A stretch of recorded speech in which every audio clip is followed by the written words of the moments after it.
नमस्कार।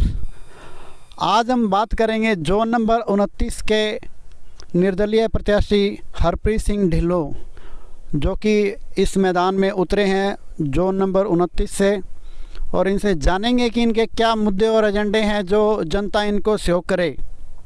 तो सबसे पहले नमस्कार ढिल्लों साहब। नमस्कार जी। सबसे पहले तो मैं आपके मुखर वक्ता के दर्शकों को नमस्कार और राम राम, सत श्री अकाल।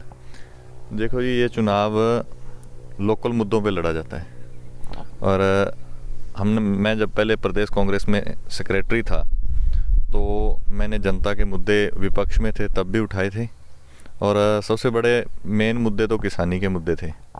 हमारे जो जहाँ भी पानी की समस्या आती है बाखड़ा में, वो मैं चुनाव जीतते ही अपनी कमेटी के अंदर रखा करूँगा। और जो लोकल मुद्दे हैं, जैसे मेरे कई गांव पड़ते हैं, जैसे पाले वाली है, उत्तम सिंह वाला है, 3 UTS है, वहाँ मेन तो ये समस्या है भी वहाँ कोई ज़्यादा बड़ा काम नहीं है। और जो पहले कैंडिडेट जीत के गए उन्होंने कभी ध्यान दिया नहीं, और ना ही हमारे लोकल जो नेता थे, जो हमारे यहाँ पार्टी के स्तंभ थे, कभी उन्होंने ये इस ओर ध्यान दिया। जैसे कि बस स्टैंड का है, उत्तम सिंह वाला, 3 UTS है, पाले वाली है, यहाँ बसें रुकती नहीं है। जो गरीब तबके के लोग हैं जिनके पास साधन नहीं है, उनको ये बड़ी समस्या आ रही है। तो सबसे पहले काम तो मेरे ये है। नंबर 2, युवाओं के जो रचनात्मक मुद्दे हैं, जैसे खेलों का मुद्दा है, ये काम मैं प्रियोरिटी से करवाऊँगा।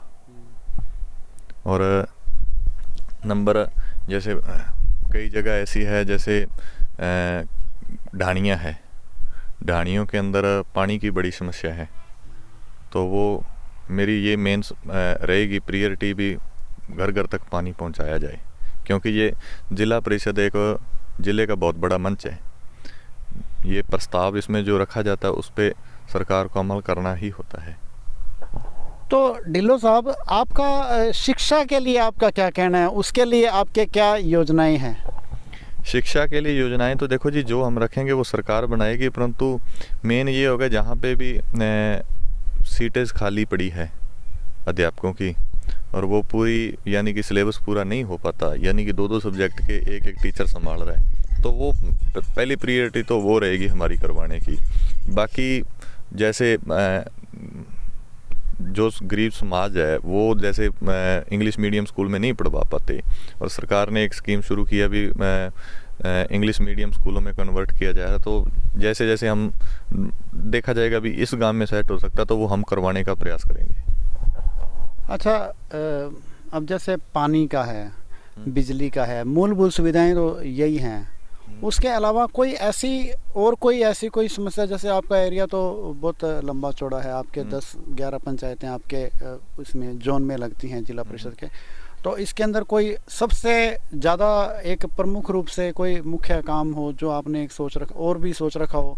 क्योंकि अभी तो अपने सिर्फ पक्का सारना और इधर की बात ही कर रहे हैं, इसके अलावा आपके इधर बनवाला भी है, पक्का बाधवा भी है, और भी लंबा चौड़ा हिरना वाली है, मानूका है। इसके अंदर कोई मुख्य कोई काम आपके जैसे भी दिमाग में हो, यार ये योजना है? देखो जी, ये जो इंटर रोडों से जुड़े हुए गांव हैं, जैसे हिरना वाली है, मानूका है, मेरी ये दिमाग में एक सोच है भी यहाँ जैसे लोक परिवहन की बसें हैं, तो वहाँ एक ऐसे जैसे पहले बसें चली थी, जो छोटी मिनी बसें थी, वो लगवाई जाए। एक तो मेरे ये ध्यान में आया है। बाकी जैसे जैसे जनता अपने मुद्दे उठाएगी उनको हल करवाने का मैं पूरा प्रयास करूँगा। ठीक है। और ये आजकल एक जो बहुत बड़ी बीमारी, कोरोना की बीमारी जो पूरे विश्व में फैली हुई है, इसके बारे में आपके क्या विचार? ये तो जी भयंकर बीमारी है और सरकार की गाइडलाइन आई हुई है, परंतु जैसे पिछले कोरोना जैसे मार्च में पूरे पीक पे था, लोग बड़े भयभीत थे, उस टाइम हमने जनता के लिए काम किया है। कभी किसी को कोई जैसे बेचारे लोग कई थे भी, उनको पता नहीं था परमिशन दिलवानी है, उस टाइम गांवों के अंदर सेंटर खुलवाने के थे, तो हम वो प्रपोजल तैयार करवा के हम लेके गए। वो मंडियां पास भी, राजफेड ने हालांकि उसमें हाथ खड़े कर दिए, भी नहीं खरीद सका, परंतु हमने अपना पूरा प्रयास किया भी यहाँ हर गांव के अंदर एक सेंटर हो। जैसे मेरे गांव 7 पंचायतें थी, तो 7 के 7 सहकारी समितियों में मैंने सेंटर मंजूर करवाए थे रमेश मीणा जी से बात करके, उस टाइम वो खाद्य मंत्री थे। और जैसे कोई कंबाइनों को लाने का मुद्दा था, यहाँ से पंजाब से ड्राइवर लाने का मुद्दा था, उस टाइम मैं कोरोना के टाइम में मैं पूरा अपना योगदान देता रहूँ। तो ये तो रही आपकी बात। अब हम बात करते हैं, जैसे आज हम इतने जने जैसे गांव ग्रामीण आपके जो मिलने वाले हैं, आपके जो इनसे बात करते हैं, आपके बारे में राय जानते हैं। तो सर नमस्कार। नमस्कार जी। आपका नेम? मनिंदर सिंह जी। एक मिनट मेरे को दे दो। मनिंदर जी, ये बताओ हरप्रीत जी के लिए आपकी क्या राय है, इनके बारे में क्या कहना है? इन्होंने ऐसे क्या काम करवाए हैं जो आप मतलब इनके साथ में जुड़े हो, इन्होंने पीछे जो करवाया हो? मेरी तो पीछे जैसे कि हम किसानों में गांवों के अंदर जा रहे हैं 29 नंबर जोन के अंदर।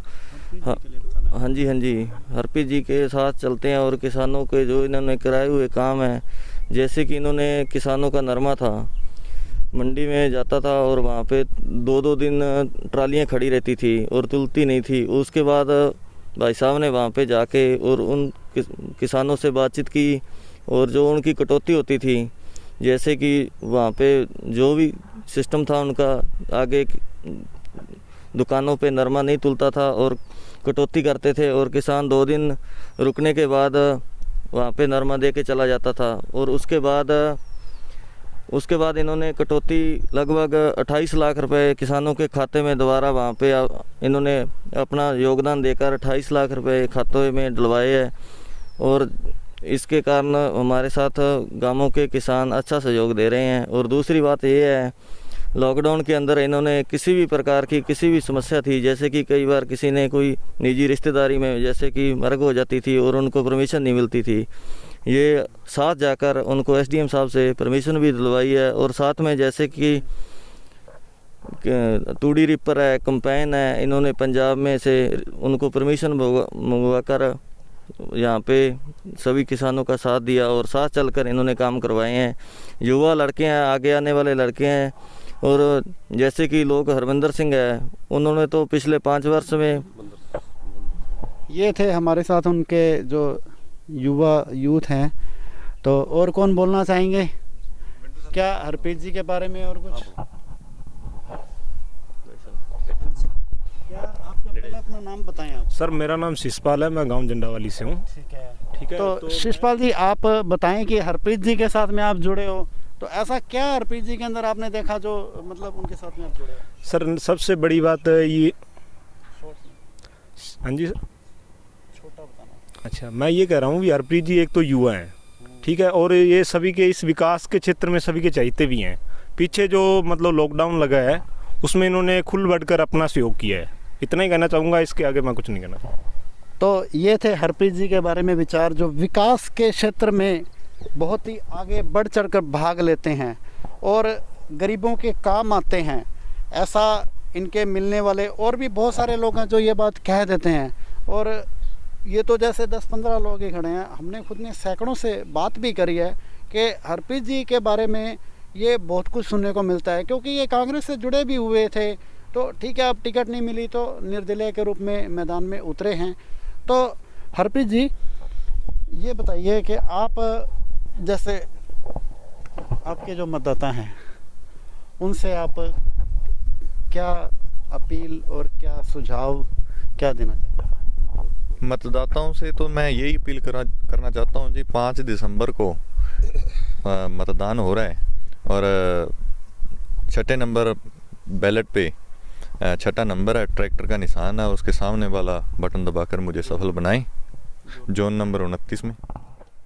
ठीक है जी, बहुत बहुत धन्यवाद।